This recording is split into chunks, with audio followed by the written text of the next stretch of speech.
नमस्कार, hot topic में आपका स्वागत है। मैं हूं अखिलेश शर्मा। सरकार और किसानों के बीच गतिरोध बना हुआ है। आज सरकार ने अपनी ओर से किसानों को लिखित प्रस्ताव दिया, लेकिन किसानों ने इस प्रस्ताव को सीधे तौर पर ठुकरा दिया।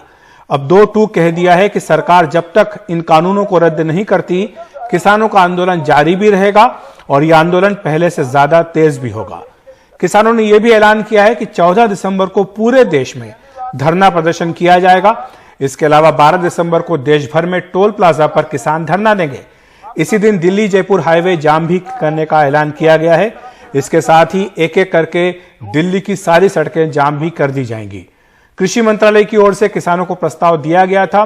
किसानों ने अपने आंदोलन को लेकर क्या कहा है, आइए सुन लेते हैं। 14 तारीख को पूरे देश के अंदर बड़ा आंदोलन होगा, हर जगह। पहली बात तो जो सरकार की ओर से प्रपोजल आई है, हम सब ने फैसला किया है, उसको देखा है, उसको हम पूरी तरह से रद्द करते हैं।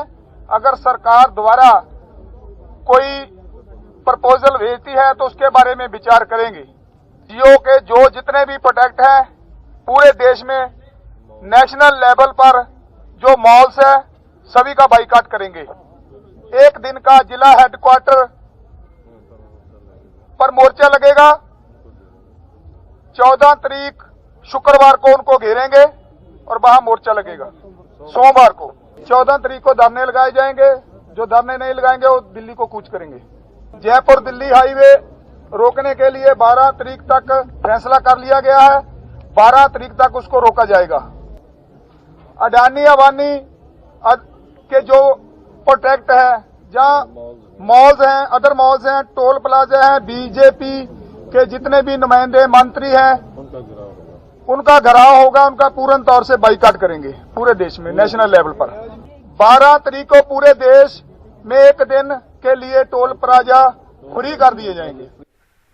हमारे senior editor political affairs Himanshu Shekhar हमारे साथ जुड़ रहे हैं इस तमाम मुद्दे पर चर्चा करने के लिए। हिमांशु, कल ही रात को जब गृह मंत्री अमित शाह के साथ किसान नेताओं की बातचीत हुई थी तो उन्होंने ये कहा था कि चाहे जो भी प्रस्ताव सरकार की ओर से आए हम उसे नहीं मानेंगे। यानी कल ही स्पष्ट कर दिया गया था किसानों की ओर से कि वो सरकार का कोई भी प्रस्ताव नहीं मानेंगे। तो अब हिमांशु, आपसे प्रश्न यही है कि अब आगे क्या? सबसे बड़ी बात तो यह कि किसान नेताओं ने अपनी ओर से स्पष्ट कर दिया कि आंदोलन ज्यादा तेज होगा।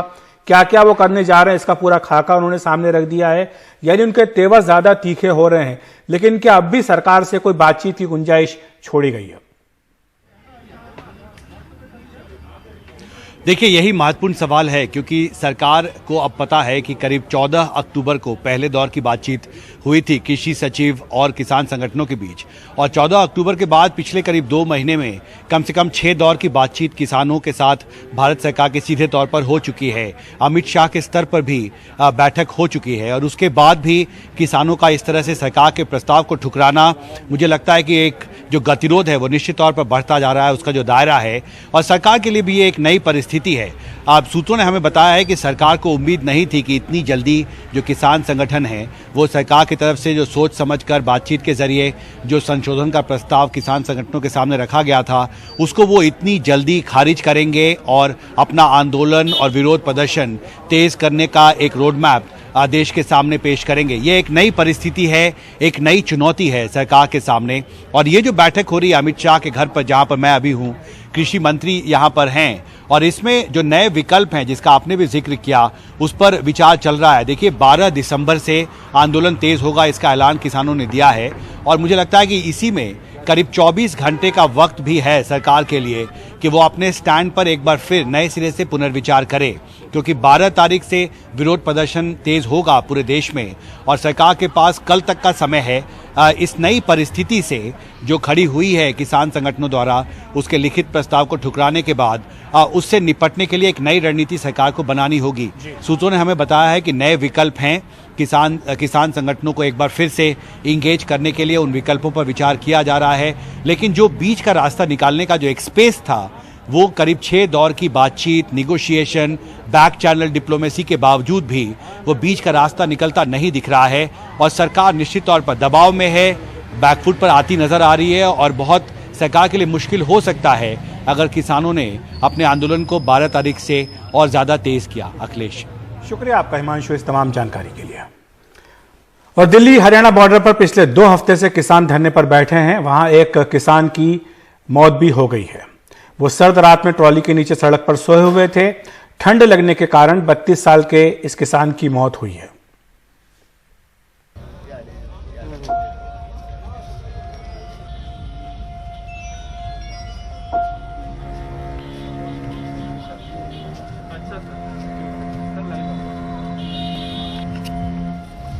बत्तीस साल के अजय मोर 7-8 दिसंबर की सर्द रात झेल नहीं पाए। वो एक ट्रॉली के नीचे सोए हुए थे। वे सिंघू बॉर्डर पर 1 हफ्ते से ज्यादा समय से किसानों के धरने पर थे। ऐसा भी 1 तारीख से हम यहाँ डटे हुए हैं। वो हमारे साथ यही थे। हम कल की बात है ये। हमने सुबह शाम को बढ़िया रोटी पानी खा गए, स्वस्थ सोए थे। सुबह देखा चाय पानी के लिए उठाया 6 बजे ही, वो नहीं, उनकी डेथ हो गई थी। 2 भाई थे। एक भाई की लास्ट ईयर एक्सीडेंट हो गए, डेथ हो गई थी दसैया के पास। दूसरा ये है, इसके 3 बच्चियां हैं, 3 बच्ची है और परिवार में माँ बाप है बुजुर्ग। अजय 1 एकड़ खेत के मालिक किसान थे। यहाँ बहुत कम साधनों में रह रहे थे। उनके रिश्तेदारों का कहना है कि सरकार और ज्यादा शौचालय, साफ पानी और सोने की जगह मुहैया कराए। गवर्नमेंट को मतलब अपील करते हैं हरियाणा सरकार को, भाई 1 करोड़ रुपया मुआवजा और एक सरकारी नौकरी उनके परिवार को दी जाए। उसके बिना मतलब 3 बच्चियां तो रहेगी, माँ बाप भी भूखे मरने की स्थिति पे आ गए हैं। 14 दिनों के बाद भी सरकार और किसान यूनियन अभी तक किसी रजामंदी पर नहीं पहुंचे हैं। ऐसे में इसका नुकसान एक परिवार को उठाना पड़ा जिसने खोया अपना बेटा, और किसानों को जिन्होंने खोया एक साथी। कैमरा पर्सन मुरसलिन के साथ अरुण सिंह, एनडीटीवी इंडिया।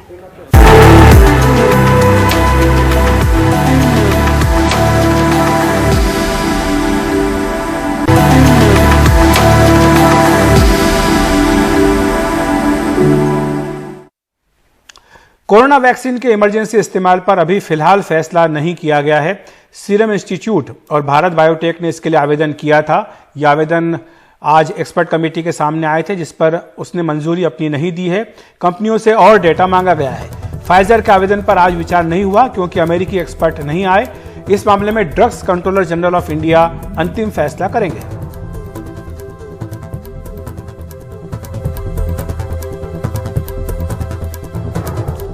बात राजस्थान की, जहां स्थानीय निकाय चुनाव में सत्ताधारी कांग्रेस को बीजेपी ने तगड़ा झटका दिया है। 21 जिलों में 14 जिलों के निकायों में बीजेपी जीती है। 222 पंचायत समितियों, जिला परिषदों पर चुनाव हुए थे। 93 सीटों पर बीजेपी जीती, जबकि 81 पर कांग्रेस को जीत हासिल हुई है। कुछ सीटों पर हनुमान बेनीवाल की आरएलपी किंग मेकर बन सकती है। ग्रामीण और आदिवासी इलाकों में कांग्रेस की हार हुई है।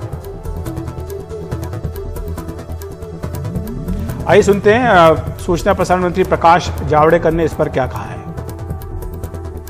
21 जिला परिषदों में से 14 जिला परिषद में भाजपा को बहुमत मिला और कांग्रेस को केवल 5 मिले। ये पहले जो ट्रेंड चलता था ये बदल दिया कि मतदाताओं ने। अब मतदाता बीजेपी के साथ है और कांग्रेस ने क्या कुछ नहीं किया।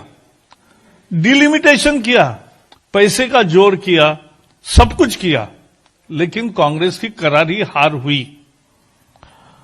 इसमें जैसा मैंने कहा 2.5 करोड़ वोटर में किसान, सभी किसान ही ग्रामीण इलाकों के थे, तो सारे किसानों ने वोट दिया है। इसका मतलब है कि किसान करोड़ों की संख्या में राजस्थान में कृषि सुधार के पक्ष में है। देश में इंटरनेट सेवा को ज्यादा मजबूत करने और इसे हर किसी तक पहुंचाने की दिशा में मोदी सरकार ने आज एक बड़ा कदम उठाया है। सरकार ने पब्लिक वाईफाई लॉन्च करने का फैसला किया है। यह वाईफाई नेटवर्क पूरे देश में खड़ा किया जाएगा, जिसका नाम पीएम वाणी यानी वाईफाई एक्सेस नेटवर्क इंटरफेस है। ये 3 टियर सिस्टम है, जिससे देश के 130 करोड़ नागरिकों को वाईफाई के जरिए इंटरनेट की सुविधा मुहैया कराई जाएगी। लेकिन इस सेवा का इस्तेमाल करने वाले यूजर को इसे मुफ्त में वो इस्तेमाल नहीं कर पाएंगे। इसके लिए उनको शुल्क देना होगा। हालांकि इसकी सेवा को इंस्टॉल करने वाले को किसी भी तरह की फीस, रजिस्ट्रेशन या लाइसेंस की जरूरत नहीं होगी। Prime minister wifi access network interface. It is an extraordinary historic step to unleash a massive Wi-Fi revolution in the country. तो सबसे पहले हम एक पब्लिक डेटा ऑफिस खोलेंगे. No licence, no registration, no फी.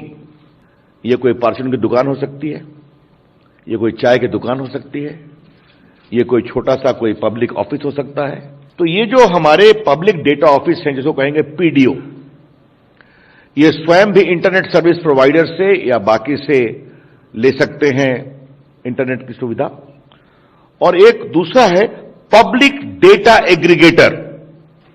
पब्लिक डेटा एग्रीगेटर, इनका काम क्या है? ये एग्रीगेट करेंगे और जो उनको ऑथराइजेशन है पीडीओ का, अकाउंटिंग है, इसकी ये चिंता करेंगे.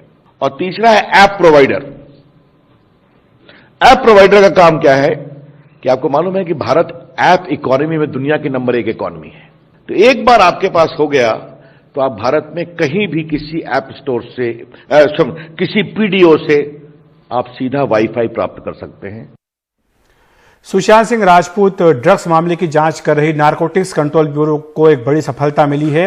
एनसीबी ने मुंबई के एक ऐसे बड़े ड्रग्स सप्लायर को पकड़ा जो हिमाचल से हशीश लाकर मुंबई के ड्रग पैडलर्स को बेचा करता था. एनसीबी का दावा है कि यह उसकी अब तक की सबसे बड़ी कार्रवाई में से एक है. आजम शेख जुम्मन और जैनेंद्र जैन उर्फ रीगल महाकाल दोनों मुंबई बॉलीवुड ड्रग्स नेटवर्क के सबसे बड़े सौदागर बताए जा रहे हैं. नारकोटिक्स कंट्रोल ब्यूरो को अंधेरी मिल्लत नगर में आजम शेख के घर से 5 किलो मलाना क्रीम, जिसकी बाजार में कीमत 2 करोड़ 50 लाख रुपए बताई जा रही है, अफीम और 81 टैबलेट के साथ 13.5 लाख रुपए कैश भी मिले हैं. रिजल्ट को अरेस्ट कर लिया गया है. माननीय न्यायालय के सामने उसको भी प्रस्तुत किया है. अभी भी सर चल रहा है, बताएंगे आपको थोड़ी देर. जैनेंद्र जैन उर्फ रीगल महाकाल को अदालत ने 2 दिन की पुलिस हिरासत दी है, जबकि आजम शेख जुम्मन से पूछताछ जारी है. एनसीबी के मुताबिक आजम हिमाचल प्रदेश से सीधे ड्रग्स मुंबई लाकर उसे मुंबई में बड़े पैडलरों को बेचता है. एनसीबी को आजम के पास से उसके ग्राहकों की एक सूची भी मिली है, जिसमें बड़ी हस्तियों का नाम है. खास बात है, आजम ड्रग्स से जुड़ी बातचीत के लिए कोड शब्दों का इस्तेमाल करता था, जैसे मलाना क्रीम के लिए आइसक्रीम और कोकीन के लिए पत्थर. एनसीबी के मुताबिक 16/20 यानी कि सुशांत सिंह राजपूत ड्रग्स केस में यह अब तक की सबसे बड़ी कार्रवाई है, जबकि 26 से भी ज्यादा आरोपी पहले ही पकड़े जा चुके हैं. लेकिन नए 2 जो शख्स पकड़ में आए हैं वो रीगल महाकाल और आजम शेख. रिया चक्रवर्ती केस से जुड़े बॉलीवुड ड्रग्स नेटवर्क की ये सबसे अंतिम कड़ी हो सकते हैं. मुंबई से सुनील सिंह, एनडीटीवी इंडिया के लिए.